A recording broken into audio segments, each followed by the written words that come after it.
If you grew up near the Appalachian Mountains, you already know. Folks don't just make up stories out here, they remember them. I'd love to know, where are you tuning in from and what time is it right now? Drop it in the comments. It's wild how many of us are sitting in the dark, listening to the same story, scattered across different corners of the country. Hit the like button and subscribe. It helps more people find their way into these woods, whether they should or not. Let's start. I wasn't supposed to be on that stretch of road that day. I'm 34 now, but at the time I had just turned 30. The kind of age where you think buying a tent and throwing it in the trunk qualifies as getting your life together. My job in Roanoke had gone up in smoke after the company folded. And instead of rushing into another office cage, I told myself I'd drive until something made sense. That's how I ended up on the Wyndham Trace Scenic Byway, a narrow ribbon of asphalt curling through the southern edge of the Blue Ridge. I hadn't planned to take it, but the GPS rerouted me after I ignored 3 exits, and eventually the voice gave up trying to herd me back toward the interstate. The mountains had been holding onto the last of summer's warmth, but the higher I climbed, the cooler it got. My old Civic wheezed on the inclines. I had a bag of jerky, 2 plastic water bottles sweating in the cup holder, and a vague hope that solitude might straighten the knots in my head. The road was nearly empty. No bikers, no caravans of tourists stopping at overlooks. Just me and the drone of tires on pavement. Around mid-afternoon, I noticed a turnout that looked like it hadn't been part of the official byway. No sign, no picnic bench, just a break in the guardrail and a gravel strip sloping toward the tree line. The woods there looked denser than the rest of the ridge, a tangle of pines and oaks pressing close together, as if they'd grown in secret. I coasted in, letting the crunch of gravel announce me. The ridge dropped off steeply beyond the tree line, the valley below hazy with humidity. It felt like standing at the lip of something unfinished. I killed the engine and leaned back, listening to it tick. I'd been chewing on the same thoughts for hours. How badly I'd messed things up with Leah. How a decent job and a stable relationship had dissolved faster than smoke and wind. I thought maybe if I sat still long enough, the noise in my head would drain out into the silence of the mountains. That's when I noticed the other vehicle. Parked crooked near the far end of the gravel was an old green sedan, paint dulled, the hubcaps mismatched. It didn't look abandoned exactly, but there was something off about it. The windows were rolled up, and the windshield had this dull reflection that made it impossible to see inside. I almost ignored it. People pull off the road all the time. Maybe the driver was hiking a hidden trail. Maybe asleep in the back seat. But then the driver's door creaked open. The sound carried strangely, sharp against the hush of the woods. A man stepped halfway out, his body mostly shielded by the door frame. He didn't wave or nod. He just stood there, head tilted as though I'd interrupted something. He was dressed wrong for the weather. A dark canvas coat zipped to his chin, black work pants tucked neatly into boots too clean to belong on gravel. His hair was shaved close, the kind of cut that hides color and age. His face remained in shadow. Instinct made me nod, a polite acknowledgement. He didn't return it. Didn't blink. I tried not to stare, scrolling aimlessly on my phone like I had someone to text. The battery was nearly drained, the little red sliver mocking me. When I finally glanced up again, he'd shut the door, slowly, deliberately. Now he was outside the car completely, and his eyes, yes, I could see them now, never left mine. They weren't angry or threatening, just unsettlingly calm, like he'd been waiting.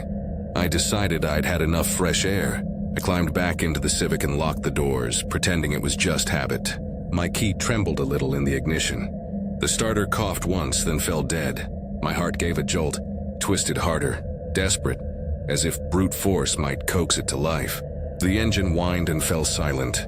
When I lifted my eyes, he had moved closer. Not rushing, just closer. Maybe 20 feet away now, standing square in the gravel. His head cocked as if listening to a faint signal.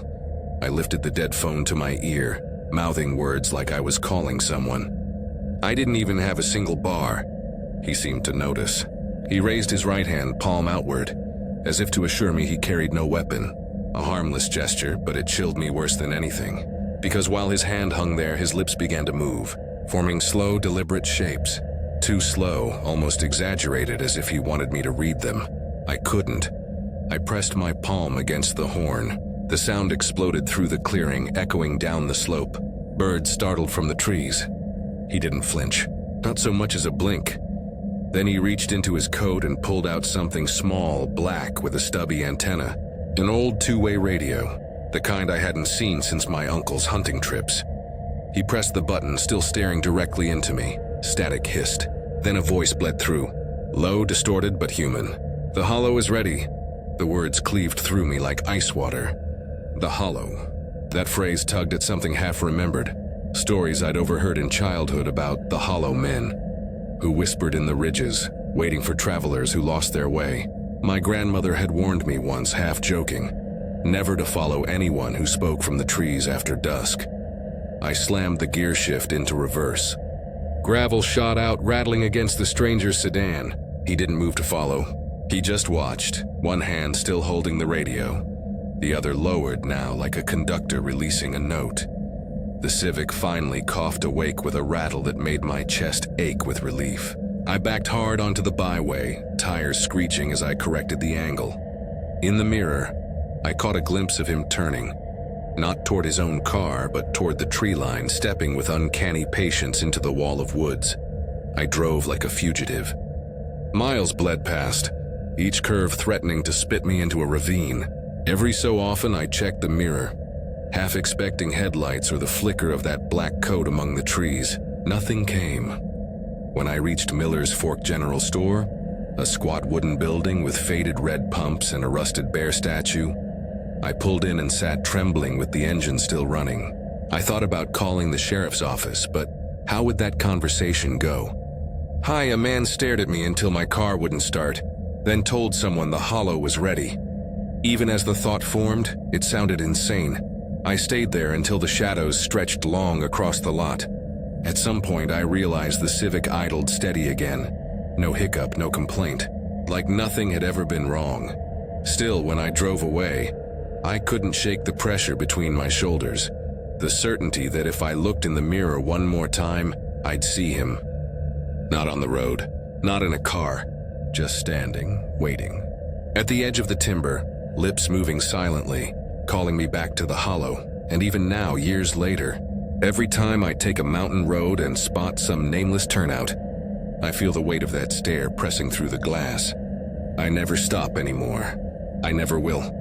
But I swear sometimes, when the engine falters for half a second on a steep climb, I can almost hear the static bleed through, just enough to imagine a voice reminding me that the hollow never forgets. I was 28 the year it happened, stuck in that restless in-between where life feels like it's moving forward for everyone else but you. I just left my graduate program in Knoxville halfway through the semester, convincing myself a break would clear my head, though the truth was, I'd burned out and didn't want to admit failure. My days blurred into nights spent half asleep on the couch, eating cold takeout out of the box, staring at the same shows I couldn't even follow. I hadn't spoken to anyone outside of text messages for weeks. That morning, my aunt called out of the blue, reminding me that when she was my age, she'd driven all through the Blue Ridge alone, just to feel alive again. I hung up irritated, but the seed lodged in my brain. I couldn't stand looking at the pale walls of my apartment any longer. So I grabbed a backpack, filled my thermos with gas station coffee, threw in a notebook I hadn't written in since college, and just drove. Instead of the usual Blue Ridge Parkway, I veered east and followed signs for the Harlan Trace Byway. It wasn't as famous, but I remembered hearing locals mention it at a diner once, how it twisted through ridges where the mountains pressed in close. I figured if nothing else, the isolation might beat the static humming in my skull. The first miles were almost peaceful. The road curled around hillsides thick with pine, and the afternoon sun made the branches glimmer faintly, like scales on some enormous sleeping thing. For the first time in months, I felt something like clarity. I passed a few cars, families probably heading home from early spring hikes, but soon the traffic thinned until it felt like I had the whole byway to myself. Around mile marker 152, I pulled over at an overlook where an old stone wall held back the drop to the valley.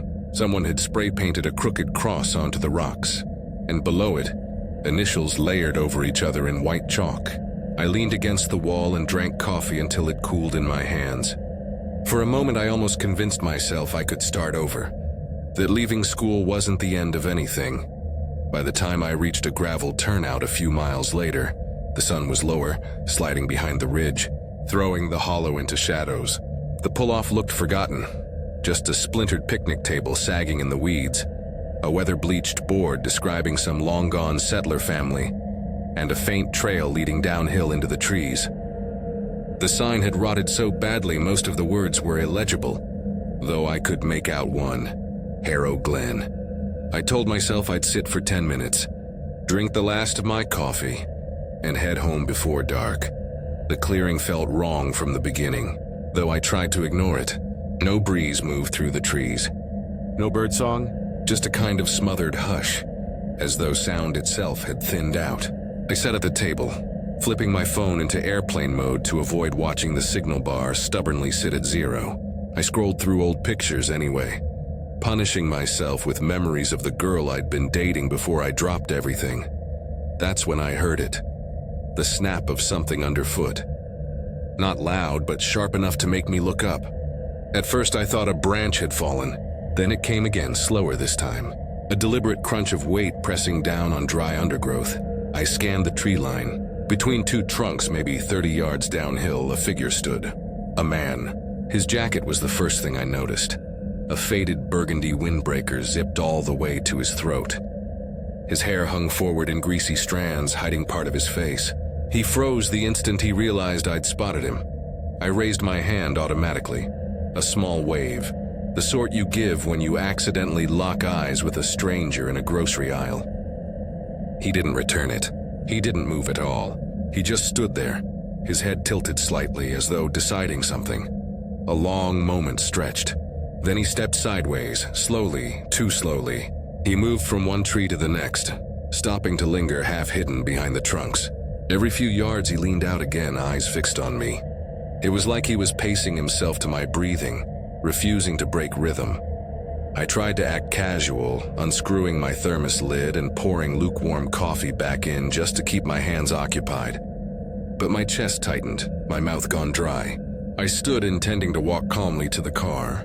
He slipped behind a thicket of rhododendrons, and for a heartbeat I thought maybe he was gone. The silence deepened. I took a step backward.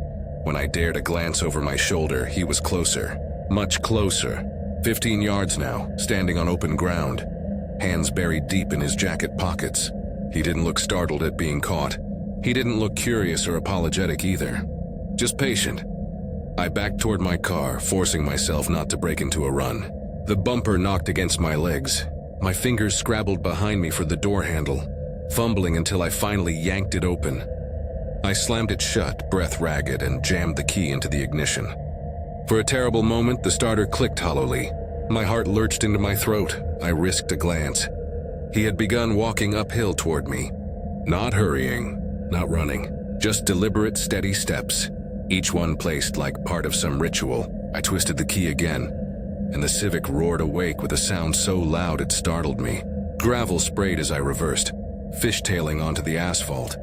When I looked in the mirror, he was standing exactly where I'd been parked. One hand hovered near the window, as if he'd meant to tap the glass. And then, this detail is burned into me, he lifted that same hand in a slow, unmistakable wave. I drove until my knuckles were white on the wheel. I didn't stop until I reached a gas station on the edge of a town I barely recognized. Even then, I couldn't catch my breath. I told myself he must have been a hiker, maybe lost, maybe trying to ask for help. But the way he moved, the patience of it, it didn't feel accidental. The next day, I tried to bury it, throwing myself into distractions, streaming shows until my eyes burned. But by Sunday morning, I was checking the motion camera I'd mounted behind my apartment months before, the one meant to deter car break-ins. Usually it was raccoons, cats, the occasional neighbor smoking out back. This time, the notification showed a figure. The floodlight caught just enough. A man in a burgundy windbreaker standing by the fence at the far edge of the lot. his head tilted, hair falling forward. He didn't approach. After a few seconds, he stepped behind the dumpster and vanished. I watched the clip again and again, hoping for some flaw in the pixels that would explain it away. But the way he shifted his weight, deliberate, patient, it was him. I didn't call the police. He hadn't crossed the fence. He hadn't done anything but stand there. What would I even report? A man looked at me. Over the next nights, the alerts kept coming. Sometimes he lingered by the dumpster, sometimes further along the fence, always just at the edge of the light, always still like he was waiting for something unseen. Thursday morning, the footage changed. He stood closer this time by the recycling bin. He didn't look up at the camera, but after several long seconds, his hand rose. The same wave, slow, careful, as though he wanted me to know he'd brought the mountain with him. I shut all my blinds. I didn't step outside that day. I couldn't. Friday night, nothing. No alerts, no sign. I told myself it was over, but the silence felt worse than the appearances. It was like being blindfolded, waiting for a voice to whisper in your ear. At 2:14 a.m., another notification came through. My hand shook so violently I nearly dropped the phone. When the clip loaded, he was no longer by the fence. He was standing in the middle of the lot, directly facing my window. His hand rose once more, fingers stiff in that chillingly slow wave. I slammed the phone face down. My chest felt hollow, my thoughts unraveling. And then I remembered the old word carved into the rotted sign by the turnout, Harrow Glen. My grandmother used to warn me about places like that. Spots the locals claimed belonged to the Glen men, figures who moved from tree to tree, never rushing, never running, only watching until they decided to follow you home. I haven't figured out what to do. I still live here. The blinds stay closed. The camera still catches movement sometimes, though I've stopped looking. All I know is that Harrow Glen isn't finished with me, and deep down in the hours I can't sleep, I wonder if the Glen men ever really leave once they've chosen. I wasn't supposed to be anywhere near Blackwood Ridge that night. I'm 31 now, but back then I'd just turned 26 and had been working my first real job in Boone as an EMT. The hours wrecked me, swings from day to night. Sleep deprivation so deep it felt like my head was full of gravel. On my first 3-day stretch off, I promised my younger brother I'd help him move into his dorm at Chapel Hill. What was supposed to be a quick errand turned into us sitting on the floor of his half-empty apartment, eating reheated pizza rolls and arguing about whether or not he should ditch pre-med for music. By the time I checked my phone, it was after 10. I thought about staying over, but the thought of sleeping on a bare carpet with no blankets didn't appeal. I figured I'd just get on the road. 2.5 hours wasn't that bad. I wanted my own bed, my own shower, and maybe 6 hours of quiet before I had to go back to sirens and stretchers. The GPS rerouted me almost immediately, flashing an alternate route that shaved 20 minutes off. It curved me toward Blue Ridge Parkway. I remembered my grandmother once mentioning the ridge in a way that made it sound like more than just geography. She'd called it the Watchful Road and said her father never drove it after dark. I'd laughed at the time, thinking she just meant deer crossings. But the phrase wormed into my head as I followed the quiet 2-lane highway, headlights slicing the blackness. The first stretch was uneventful, just reflective posts glowing like tired eyes on either side of the asphalt. No houses tucked in the hills, no farm lights, not even another car in either direction. It was as though the world ended outside my beams. I flicked through the radio for company, but each station dissolved into fuzz and static. The noise set my teeth on edge, so I snapped it off. After about 40 minutes, my fuel gauge dipped low. I told myself it was fine. There had to be a gas station up here, but the road kept climbing, narrower, darker, and lonelier. Then I saw a weather-beaten wooden post with numbers painted crookedly in white, mile 89. My map app had given up 20 minutes earlier, but that marker made me feel worse somehow, as if I'd slipped into a stretch of highway that didn't exist on maps. Not long after, I spotted a red sedan pulled onto the shoulder, hazards blinking weakly like a heartbeat about to give out. The driver's door was open, rocking gently in the wind. I slowed, instincts from the job kicking in. Someone might need help. My window was already down halfway, cold air pouring in with the scent of pine and dust. "Hey," I called. "You need assistance?" No response. Inside, in the passenger seat, sat a figure. Perfectly still. My headlights swept across them, but they didn't stir, didn't even turn their head. Their arms rested in their lap like a doll propped into place. A sick, coiled instinct told me to keep driving. I almost stopped anyway, the EMT in me at war with something deeper, something primal. But when my eyes flicked to the mirror, I saw movement. From the tree line behind the car, a man emerged. He didn't rush. He walked around the open driver's door with slow precision and slid into the seat. A second later, the hazard lights cut out. My foot slammed down on the gas before my mind even caught up. The car surged forward. My heart hammered so hard it blurred my vision. The mirror showed nothing but empty road behind me. But my whole body buzzed with the certainty I'd brushed against something I wasn't meant to see. The ridge narrowed as it climbed. Guardrails vanished. To my right, only black emptiness where the mountain dropped away. The road curved endlessly, each bend tighter than the last, as if it wanted to coil around me and never release. When the low fuel light finally blinked on, panic tightened around my throat. That was when the overlook appeared. Just a sagging wooden sign and a gravel lot opening into darkness. The sign read, Old Briar's Rest and Overlook 5. I almost kept driving, but the warning light blinked insistently. Against every instinct screaming no, I pulled in. The lot was larger than expected, stretching into shadows. At the far end sat a black SUV, windows tinted so heavily they didn't reflect my headlights at all. I parked as far as possible from it, engine idling while my fingers hovered over the keys.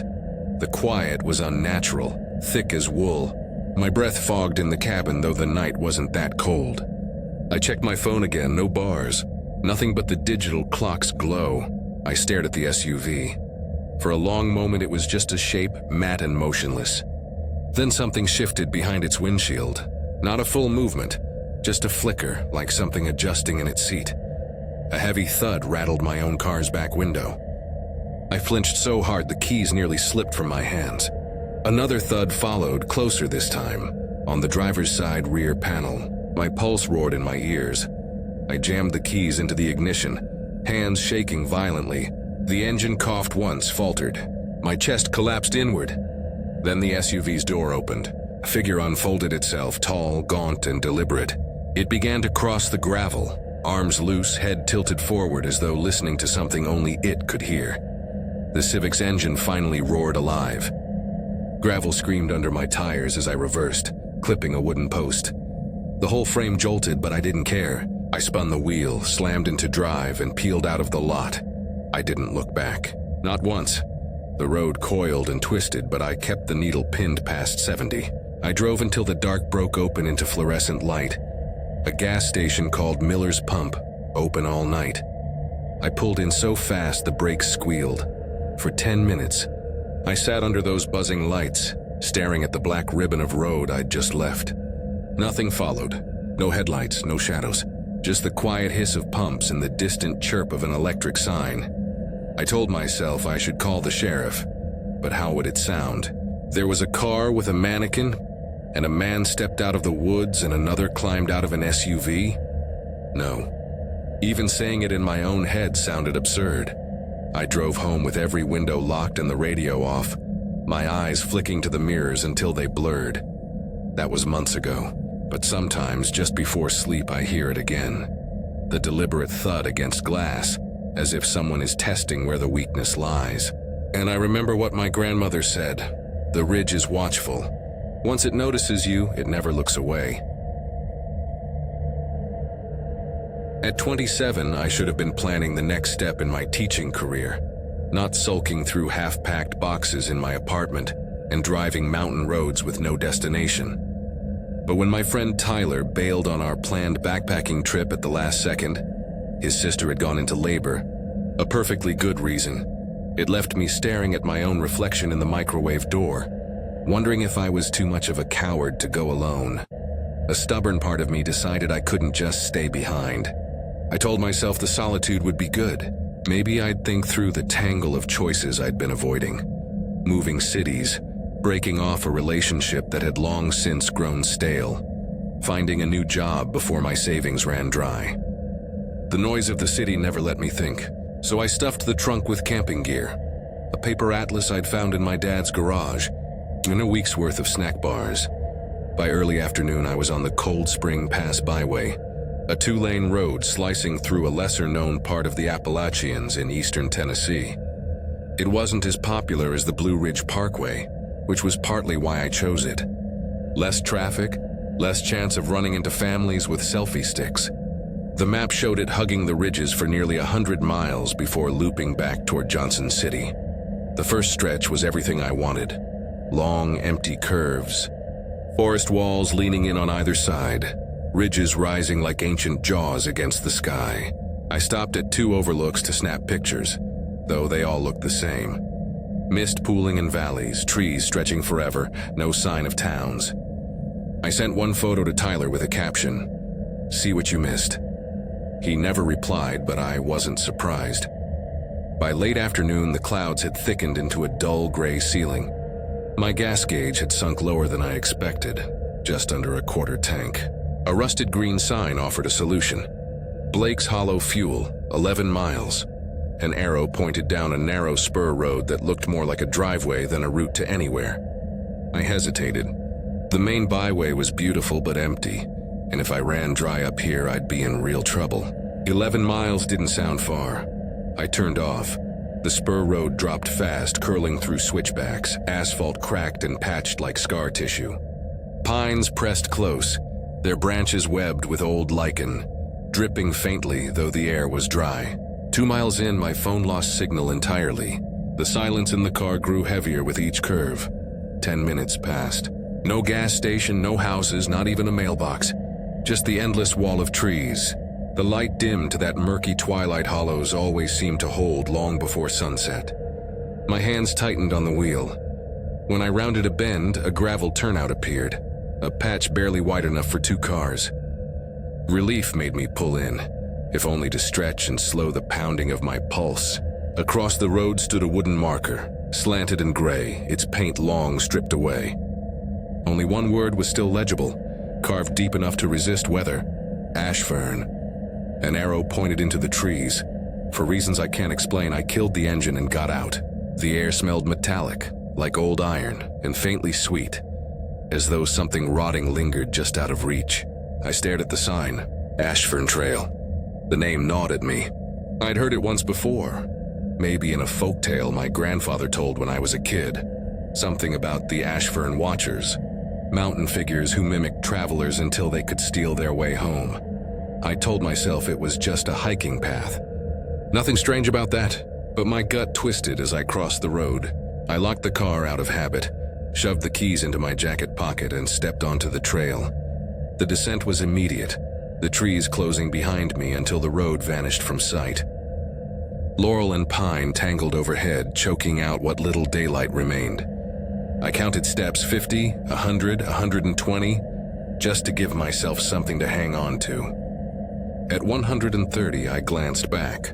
The trail was still there, but it didn't look right. It angled away differently, as if the ground itself had shifted when I turned. I swallowed hard, telling myself I was being dramatic. That was when I saw the object in the dirt, a flashlight. Slim, black, its casing streaked with mud. I recognized it instantly. It was the exact model I'd bought last summer on clearance. Mine was supposed to be in the side pouch of my pack. My throat went dry. I dropped to one knee and unzipped the pouch. The flashlight was gone.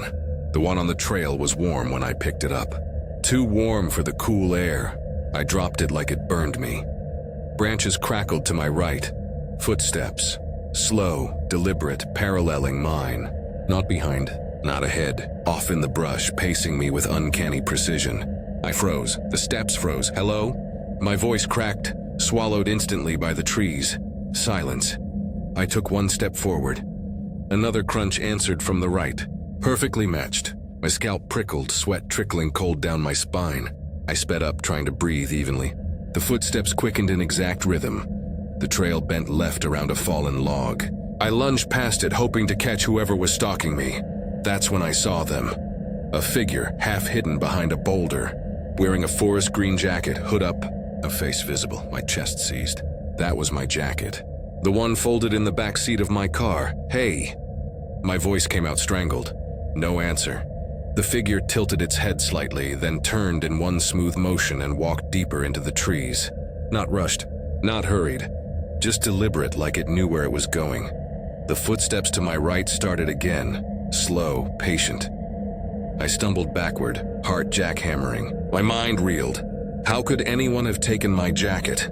How could it already be out here waiting? I didn't look back again. I pushed forward until my boot slipped on damp leaves, until I could see a faint rectangle of light through the trees.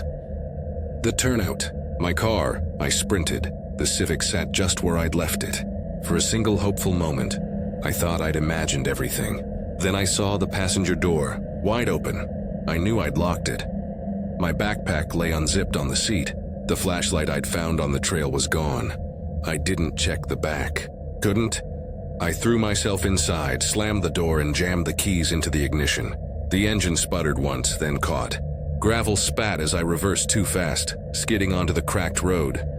Every bend looked the same on the drive back up. The hollows swallowed the light until the world blurred into endless shadow. My mirror seemed to hum with expectation. I couldn't stop checking it, half certain I'd see a green hood or my own face staring back. When I finally regained the byway, I didn't stop. I didn't even glance at the fuel gauge. My phone came back to life half an hour later, buzzing with Tyler's missed calls. I pulled into an overlook, shaking so hard I almost dropped the phone. That's when I saw it. On the back seat, pressed into the fabric, was a muddy boot print. Left foot my size. I never heard the door open. Never saw anyone climb in. I drove home before dawn, blinds drawn, lights off, the boot print still haunting my rear view. Weeks have passed. I told myself not to think about it, not to give it power. But some nights when I lie in bed, I hear faint footsteps in the hall, always matching my breath, always pausing when I do. And I remember what my grandfather said about the Watchers of Ashfern. Once they borrow your path, they never give it back. I was 32 when this happened, working as a night security guard at a shipping yard outside Johnson City. Most nights were dull enough to drive me half mad, walking the same perimeter, flashing my light at empty trailers, listening to stray dogs bark across the industrial park. The only thing that kept me going was the idea of saving enough to move out of my cramped one-bedroom and into something with windows that didn't look out on dumpsters. By the time I clocked out that October night, my legs ached, my back throbbed, and my head buzzed like I'd swallowed static. It was close to midnight when I left the lot. The thought of driving straight home to stare at my ceiling fan didn't appeal, so I told myself I'd take a longer route. One of those midnight drives I'd been doing since high school, back when gas was cheap and the open road was the only escape. This time, instead of the interstate, I turned onto the Red Ash Byway. It ran through a stretch of mountains where hardly anyone lived anymore. The kind of road people joked was haunted, but still used as a shortcut if they were desperate. At first, it was almost pleasant. The air was crisp, carrying the smell of wet leaves, and the forest walls leaned close on either side of the road. My Corolla rattled over uneven asphalt, but I didn't mind. I rolled the window down an inch just to hear the steady rush of wind. It was the first real silence I'd had all week, the kind that wraps around you and makes you believe you're the last person left awake. But about half an hour in, that silence began to feel different. Not soothing, too thick like the woods were listening. I passed a faded sign that read Mile 74, the paint chipped and barely visible in my headlights. Not long after, I spotted a gravel pull-off tucked against the ridge. I'd stopped there once in July when the fireflies had been so dense they looked like a living constellation. Back then it had felt magical.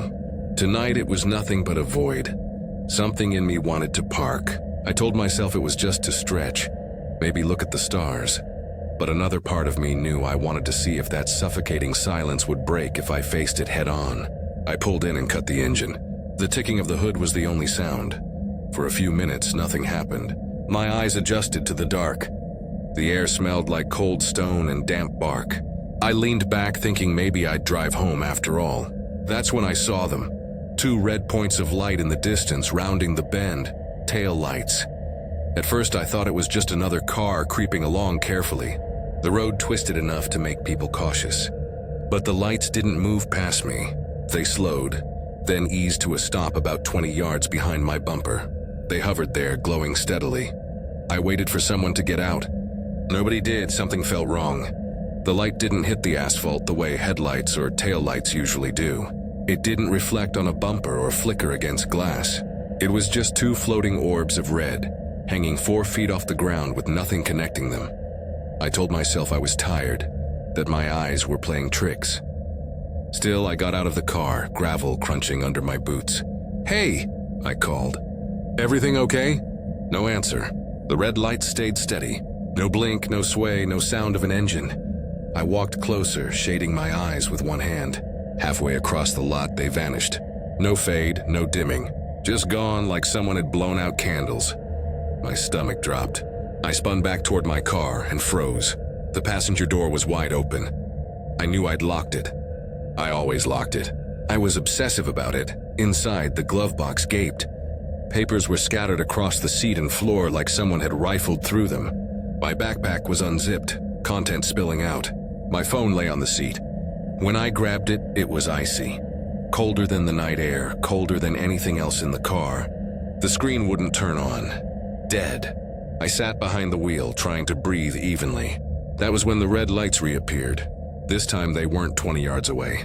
They were right behind me, casting their glow across my back window so bright it painted my hands pale and strange against the steering wheel. I turned slowly in my seat. The glass glowed crimson. No shape behind it. No vehicle. Just those 2 lights, steady and impossible. I twisted the key. The engine wheezed once and died. Silence pressed in again. Then came the footsteps. Crunch. Pause. Crunch. Moving across the gravel, deliberate and slow, right toward my trunk. My throat closed. I twisted the key again, desperate. Nothing. The steps stopped. Something tapped the glass, a sharp knock. Then another. I couldn't turn around. My body locked, frozen by a fear that felt older than me, older than language. My hand slammed the key forward one last time, and the engine coughed awake with a roar so loud it made me flinch. I threw the Corolla into reverse, tires spitting gravel, then shifted hard into drive. I didn't look back. The road unfurled in endless black curves. My knuckles whitened on the wheel as I drove faster than I should have, convinced the red glow would appear in the mirror at any moment. But it never did. When I finally hit the lights of Callahan, I nearly sobbed with relief. I pulled into the first gas station I saw, breath ragged. The fluorescent glow was ugly and harsh, but it felt like salvation. I slumped against the wheel. That was when my phone buzzed in the passenger seat. The screen lit up bright and perfect, like it had never been dead. I unlocked it with shaking fingers. No missed calls, no new messages. But the wallpaper had changed. It was a photo I didn't recognize. My car sitting in the gravel turnout, passenger door open. The picture had been taken from behind, glowing red light spilling across the glass.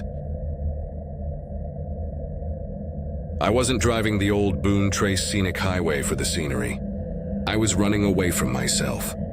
I'd just quit a teaching job in Knoxville halfway through the semester, telling everyone I needed space, when the truth was I couldn't stand another week of standing in front of kids pretending to have it all together. My apartment lease was up, my bank account was thin, and every choice felt like the wrong one. So I stuffed what little I owned into the trunk of my battered Honda and told myself I'd figure it out on the road. The Boone Trace Highway isn't one of the famous drives. It doesn't have gift shops or polished overlooks with stone walls and plaques. It cuts across a less visited stretch of the mountains, where the ridges fold into each other so tightly, you feel like you're being swallowed. I thought that sounded perfect. No distractions, no people, just the steady hum of asphalt under the tires. For the first couple of hours, it almost worked. The forest rose high on both sides, pines and oaks crowding the ditches. A few faded mile markers broke up the monotony. I stopped once at a pull-off with a wooden sign half-eaten by moss, stretched my legs and snapped a picture of the valley below. For a moment, I let myself imagine sending it to my ex, just to prove I was still out here breathing. I didn't. By late afternoon, the air turned damp and cool, and the shadows gathered earlier than I expected. My gas gauge slid toward a quarter, and I promised myself I'd stop at the next sign of fuel. 10 minutes later, a rusted green marker appeared. Harrow Creek Station, 12 miles. The arrow pointed down a narrow spur road cutting sharply into the woods. I slowed, debating. The main highway had been deserted for miles. If I missed this, I might not find another chance before the tank hit empty. The road looked rough, barely wide enough for 2 cars, but I turned anyway. The farther I went, the worse it got. Asphalt crumbled into patches of gravel. Branches scraped the side mirrors with a dry, papery rasp. I kept expecting to see a farmhouse or at least a mailbox, but there was nothing. Just walls of green pressing in. My phone lost reception halfway down. Around the 4th switchback, I spotted a gravel turnout no bigger than a living room. A leaning wooden sign stood at the far edge, its paint long stripped by weather. The letters that remained spelled out only 2 words: Ash Bell. I pulled in, killed the engine, and sat listening to the ticking metal under the hood. The silence was suffocating. No insects, no breeze. Just the faint smell of damp earth and something sour, like wet cloth left to rot. I don't know why I got out. Maybe I wanted to stretch. Maybe I wanted to prove to myself that nothing was wrong. Across the road, a narrow trail cut down into the trees. A nailed marker pointed the way. The letters faded but still legible. Ash Bell Hollow Trail. The name snagged something in my memory. My grandfather used to mutter about Ash Bell when I was little, warning us kids not to wander too far at dusk. The hollow doesn't echo right, he'd say. Voices get borrowed down there. At the time, I thought it was just a story to keep us close to the porch. Standing at the trailhead now, the memory pressed cold against my spine. I should have left. Instead, curiosity tugged me forward. I locked the Honda, shoved my keys deep into my pocket, and stepped onto the trail. The descent was immediate, the trees swallowing the sky. The air smelled metallic, like iron left in the rain. My boots scuffed damp leaves, and each sound seemed too loud in the quiet. After 50 steps, the road behind me was gone. I told myself I'd only go a short way, just far enough to see what was down here. But then I saw something lying in the dirt ahead. A half-empty water bottle, its plastic streaked with mud. The brand was the same one I'd bought that morning at the gas station. I froze. My pack should have had 3 bottles. I unzipped the side pocket. Only 2. The bottle in the dirt was warm when I picked it up. Too warm for the shaded hollow. Branches cracked to my right. Footsteps, slow, measured, pacing mine. I stopped. The sound stopped. Hello? My voice came out thin and weak. No reply. I took one cautious step forward. Leaves rustled off to the side, matching me exactly. My scalp prickled. I sped up, boots sliding over slick patches of moss. The unseen footsteps quickened in lockstep. The trail bent around a mossy boulder. I lunged past it, hoping to catch whoever was shadowing me. That's when I saw the figure. They stood half hidden behind the rock, hood pulled low, body slack as though waiting. My chest seized. The jacket was mine. The green shell I'd left folded in the back seat of the Honda. My throat closed. Who are you? The figure tilted its head, then turned and walked deeper into the trees. Not hurried, not afraid. Just steady, deliberate steps like they knew where they were leading me. I backed away, heart rattling so hard my ribs ached. The footsteps to my right started again. I didn't look back. I broke into a run, branches whipping my arms until the trees parted and I saw the pale rectangle of the turnout. My Honda sat there, but the passenger door was open. I knew I'd locked it. The backpack on the seat was unzipped, contents scattered. The water bottle I'd just picked up was gone. I didn't check the back. Couldn't. I dove behind the wheel, slammed the door, and jammed the keys into the ignition. The engine sputtered once, twice before catching. Gravel spat as I backed hard onto the spur road. Every bend on the way up looked the same. My hands cramped from gripping the wheel. Shadows seemed to press closer with every turn. By the time I broke back onto the highway, the sky had sunk into full dark. My phone flickered back to life a few miles later, buzzing with old notifications, but I couldn't make myself look at it. I drove until I saw motel lights outside a town called Whitlow. I paid cash and carried my bag inside, the receptionist barely glancing at me.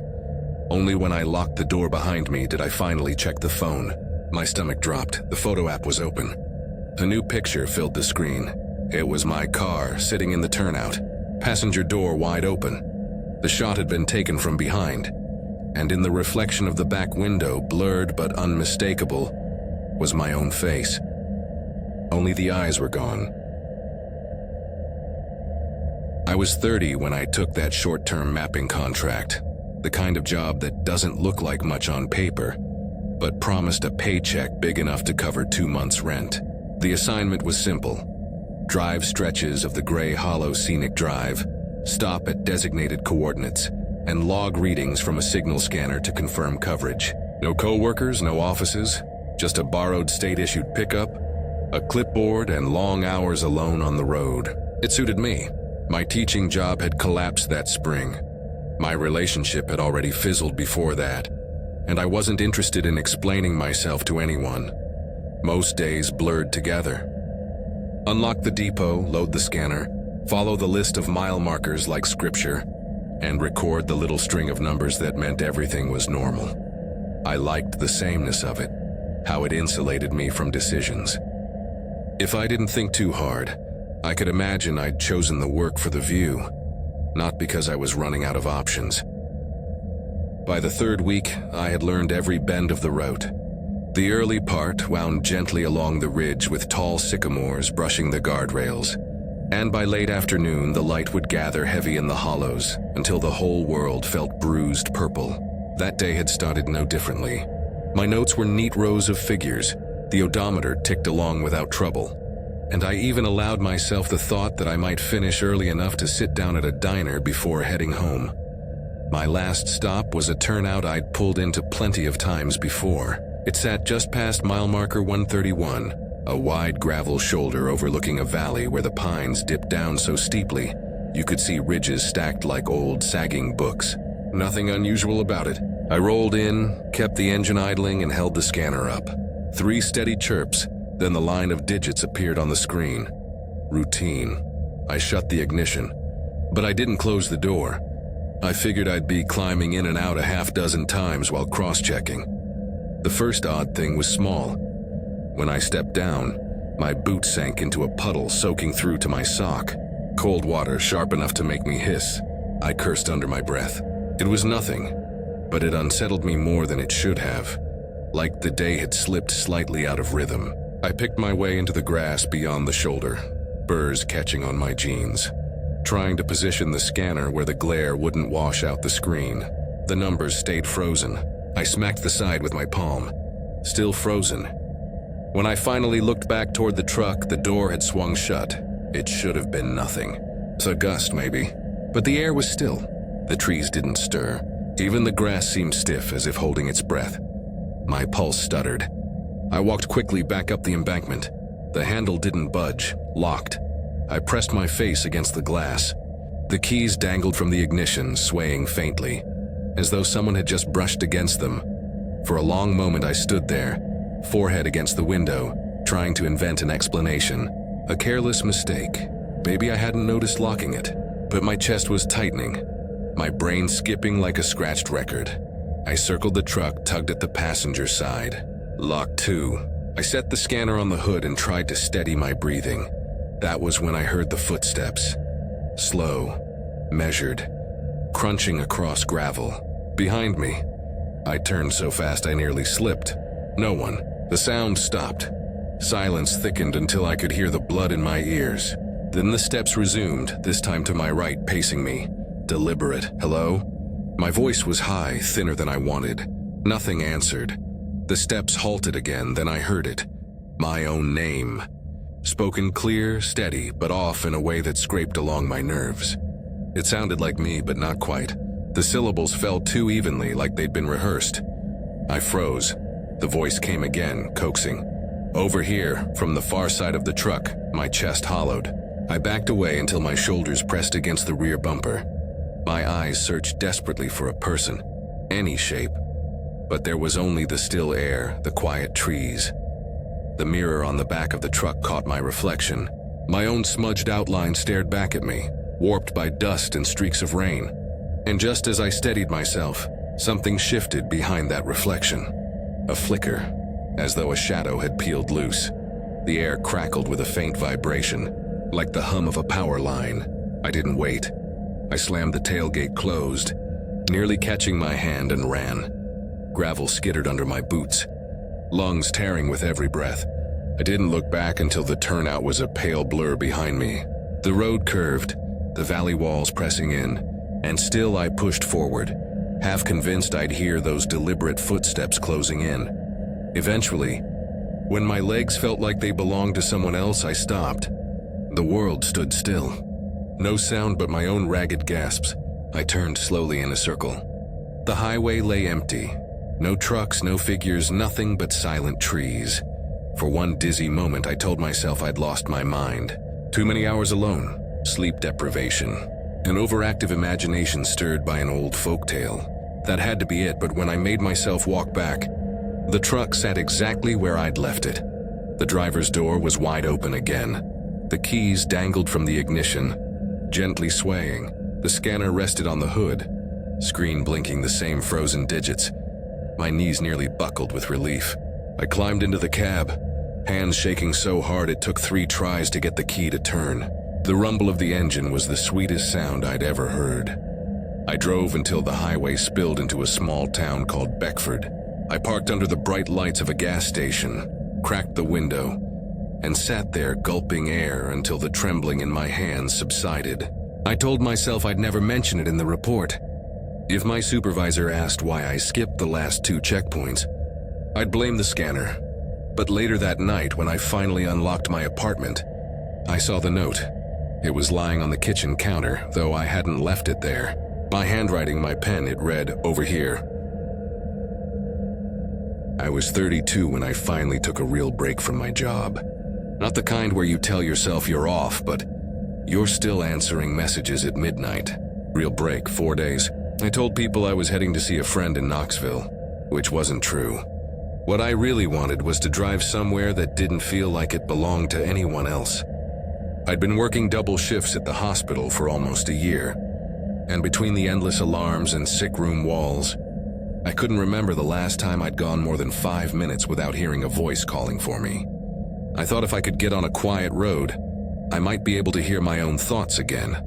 That's how I ended up on the Harrow's Bend scenic route, a highway that cut along the ridges east of Blackthorn. I'd circled it in an old guidebook a year earlier. No cities, no heavy truck traffic, just 200 miles of winding asphalt through the oldest hills in the country.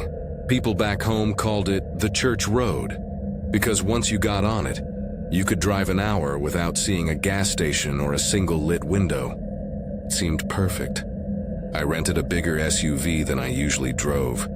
Figured if weather rolled in, I'd rather not be stranded in some ditch. My dad didn't like the idea of me going alone. He kept telling me stories about women who'd broken down on the side of rural highways and never been seen again. I promised him I'd call every night before I went to bed, but we both knew I wasn't planning to keep that promise. He worried too much. The first morning went exactly as I wanted. Empty roads, early sun glowing through mist that clung to the trees. No one to ask me for anything. Every hour or so I stopped to stretch. Sometimes I just leaned on the hood of the SUV and breathed until my chest loosened. The air smelled clean, damp with leaf mold and pine. I started jotting lines in a notebook I'd thrown in the glove box. But they were simple things. Mile markers, the shape of the ridgeline, the way the light changed colors on the bark. I wasn't trying to be poetic, just present. It was around 3 when I noticed a gravel pull-off carved into a bend. No marker, no guardrail, just a sudden break in the shoulder, as if a piece of the mountain had been scooped out and abandoned. I parked anyway, figuring it was as good a place as any to shake the stiffness out of my legs. When I stepped out, the wind cut sharper than it had all day. I walked to the edge and looked down. The slope dropped 30 or 40 feet into a shallow basin filled with spindly trees, bare and gray as bones. No trailhead, no signboards, nothing. The place felt incomplete, like the builders had quit halfway through. When I turned back toward the car, my stomach dropped. The driver's door hung wide open, I knew I'd shut it. I'm compulsive about that. I shut doors twice sometimes. I told myself the latch must have been stiff, but the thought that someone else had touched it in the seconds I'd looked away sank in like ice water. I climbed in and slammed it until the frame shuddered. The echo felt wrong, too sharp. I checked the dashboard clock. Put me in free. I frowned because I'd just checked my phone, 4:30. I tapped the clock, nothing, a glitch. I shook it off and pulled away. About 20 minutes later, I passed a green sign, milepost 211. I remembered it because I'd marked it on the paper map that morning. 15 minutes later, I passed another milepost 211. I slowed, confused. The Harrow's Bend didn't loop. It ran straight north-south, no turnoffs except the occasional county road. I turned the radio on, hoping to catch a weather update, anything to prove I hadn't lost my sense of direction. Every station was the same, a uniform hiss too steady to be static. Not even the faint rise and fall of transmission. Just one continuous wall of sound. By the time I passed milepost 211 for the third time, panic had started to gather in my throat. I pulled into another turnout. This one had an information board, faded wood under cloudy glass. I hurried toward it, a rush of relief telling me if I just saw the map, everything would line back up. The map was blank. Not vandalized, not worn out. Just a yellowed sheet of paper with no markings at all. I turned in a slow circle. The trees pressed in on every side. The road looked identical in both directions. I told myself I'd call the motel in Grafton Hollow, where I had a reservation. The woman at the desk picked up before the first ring had finished. "I think I'm turned around," I said. "Can you tell me the nearest crossroad?" "You're almost here," she said, her voice flat as a machine. "Could you repeat that?" You're almost here." Same tone, same pause, as if she were reading it off a page. I hung up. I tried my dad next. The call connected, but there was no sound, not even static. Just a dead silence that stretched for a full minute before the line ended on its own. When I set the phone down, my hands were shaking so hard I had to grip the wheel to steady them. I drove back the way I'd come. After 20 minutes, the green sign appeared again. Milepost 211, something was wrong. My body knew it before my mind did. The air outside had cooled fast, sharp enough that my breath fogged, and there was a smell, faintly metallic like a bucket of pennies left in the rain. I pulled over again, desperate to find another human being. That's when I saw the car, dark blue sedan, hazards blinking in slow, steady rhythm. Relief rose in me like a tide. All 4 doors were open. The seats shoved too far forward. No one inside. I circled it once, twice. The third time, I noticed a slip of paper tucked under the wiper. I pulled it free. It was a gas receipt. The numbers almost faded. November 23rd, 1976. $11.42. No address, no station name. My hands tingled.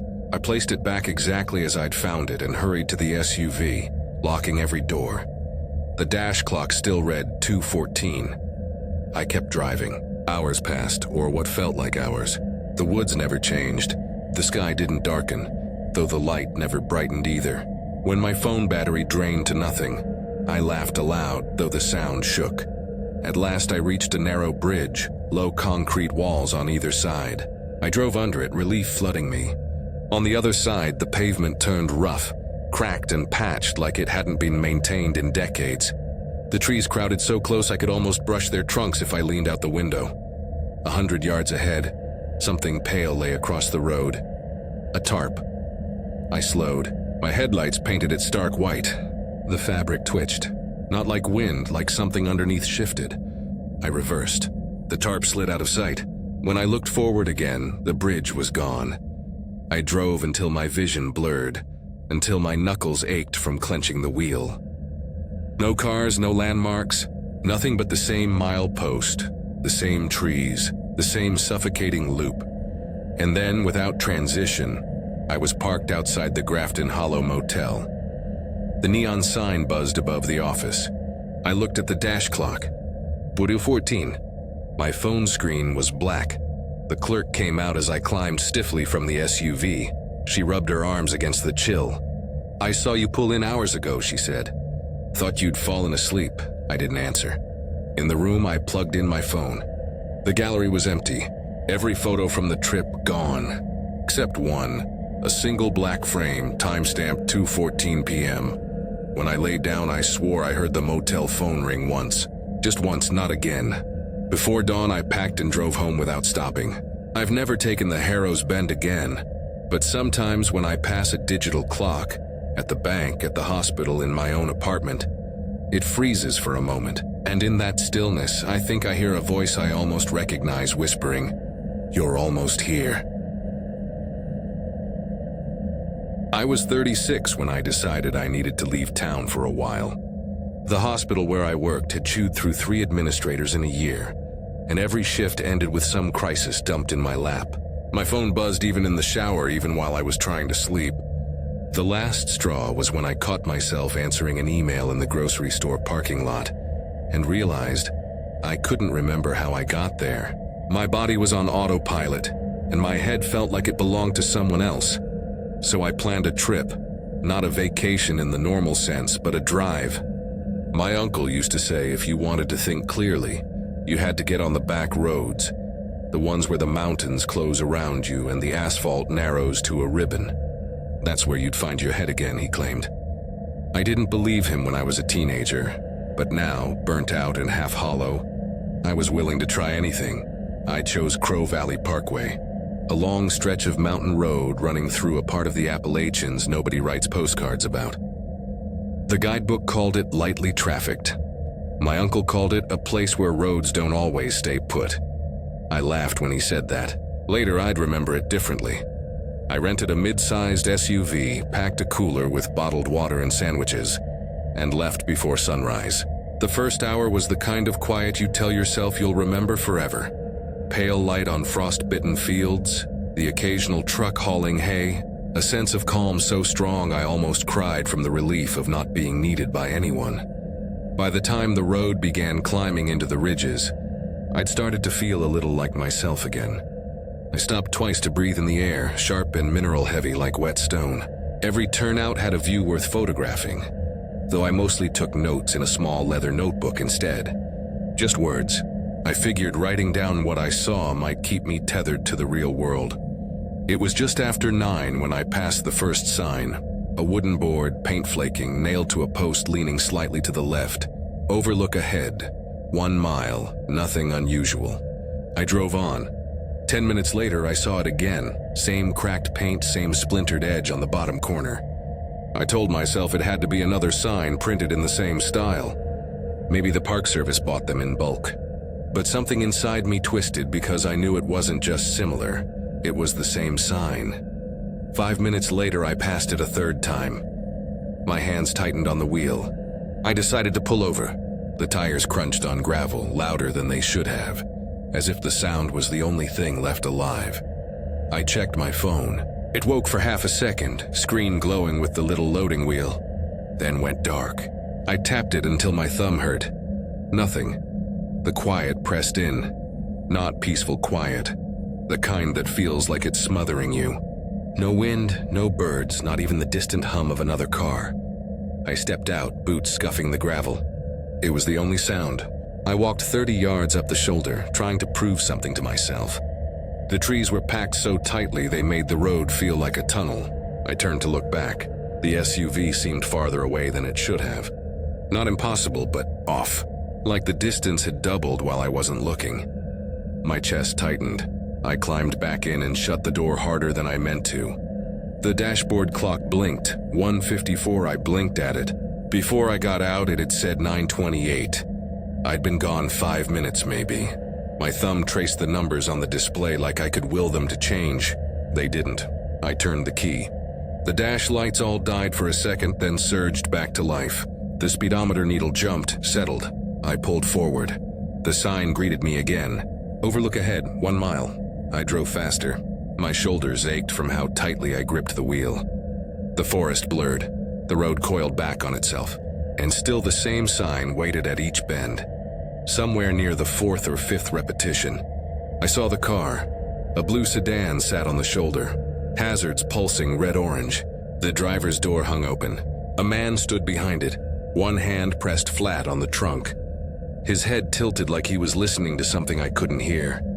Relief flickered in me. Another person. Proof I wasn't alone. I slowed to a crawl.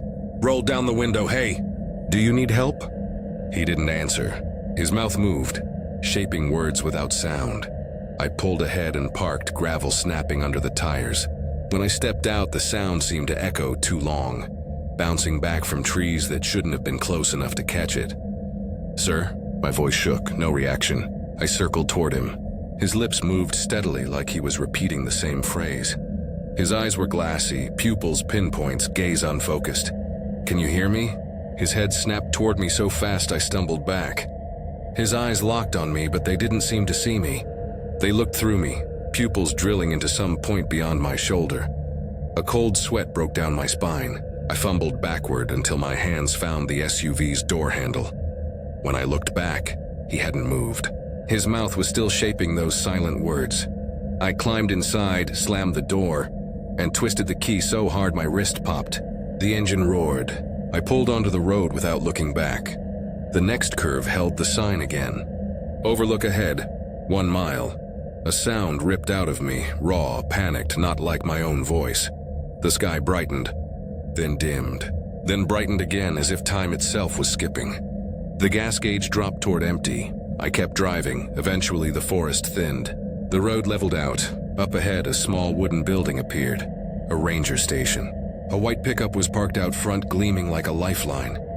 I braked so hard the seatbelt cut into my chest. I half stumbled out and ran to the door, pounded on it. It opened. A ranger in a brown uniform blinked at me. He looked startled but not surprised. Not the way you'd expect when a stranger showed up panicked on his porch. He looked like he'd been waiting. You all right? He asked. I shook my head. My words came out jumbled. I've been driving. Sign keeps repeating. Saw a man in a car. He wouldn't talk. The ranger stepped onto the porch, scanned the road. Empty pavement stretched into the trees. When did you see him? His voice was careful, calm. I don't know. Hours ago. My phone's dead. My clock's wrong. I don't know how long I've been out there. He studied me with an expression I couldn't read. Not disbelief. Not concern exactly. Recognition. You're not the first, he said finally. His tone was flat. This stretch has a history. Folks call it the road that remembers. What does that mean? My throat was dry. He didn't answer right away. Then sometimes it holds on to people, plays them back, like an echo but not sound. A memory caught in the road itself. I stared at him. My pulse hammered in my ears. I just want to get out, I whispered. He nodded once. Then don't look back, not once. And if you hear your own voice, don't answer it. He stepped aside. Go. I got in the SUV, pulled onto the road. I didn't check the mirror, not once. When the road finally spat me into familiar territory, gas stations, highway signs, I pulled over and laid my head against the wheel. My hands trembled so badly I couldn't pull them off. I never called anyone to explain. Not Aaron, not my dad, not even myself. But sometimes late at night I'll hear it. My own voice whispering from just behind me in the dark. Overlook ahead. 1 mile.